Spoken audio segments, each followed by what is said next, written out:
आज का विषय है पत्रों के प्रकार। पत्र दो प्रकार के होते हैं, औपचारिक पत्र और अनौपचारिक पत्र। ठीक है, इनमें थोड़ा सा कन्फ्यूजन रहता है, तो उसको समझाने के लिए हम आगे पढ़ते हैं। जैसे पत्र दो प्रकार के होते हैं, औपचारिक पत्र तथा अनौपचारिक पत्र। औपचारिक पत्र क्या होते हैं? ये पत्र उन लोगों को लिखे जाते हैं जिनसे पत्र लेखक का कोई व्यक्तिगत संबंध या परिचय नहीं होता। इन पत्रों का संदर्भ औपचारिक होता है। इन पत्रों के उदाहरण है जैसे प्रार्थना पत्र, आवेदन पत्र, शिकायती पत्र, सरकारी पत्र, व्यावसायिक पत्र आदि। ठीक है, ये सब औपचारिक पत्र के अंतर्गत आते हैं। जैसे हमें किसी को, सरकार को कोई पत्र भेजना है किसी विषय में, तो वो सब इसके अंतर्गत आते हैं। अगला है अनौपचारिक पत्र। जिन लोगों से हमारे व्यक्तिगत संबंध होते हैं उनको लिखे जाने वाले पत्र अनौपचारिक पत्र कहलाते हैं।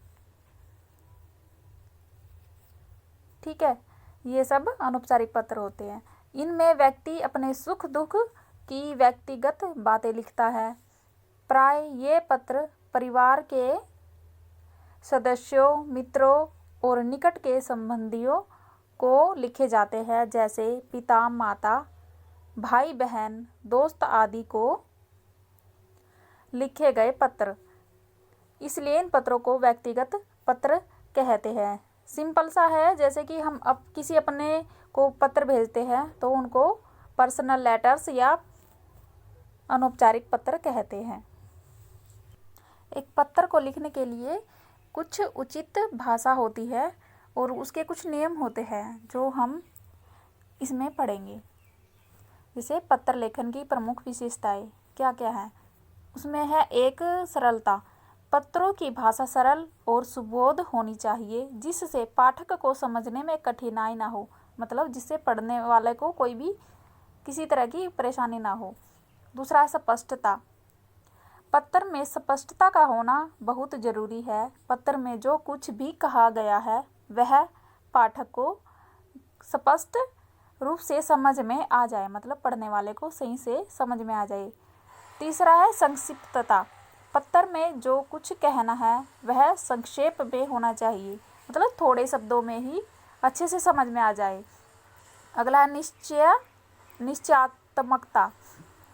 निश्चयात्मकता से तात्पर्य है कि पत्र को पढ़कर पाठक के मन में कोई शंका न रहे, वह निश्चित रूप से वही बात ग्रहण करे जैसा जिसे लेखक ने कहा है, मतलब जैसा कहा है, जैसा लिखा है वैसा ही उसके समझ में आ जाए। अगला है मौलिकता। मौलिकता क्या होती है? पत्र मौलिक होना चाहिए, उसमें रटी रटाई भाषा का प्रयोग नहीं होना चाहिए।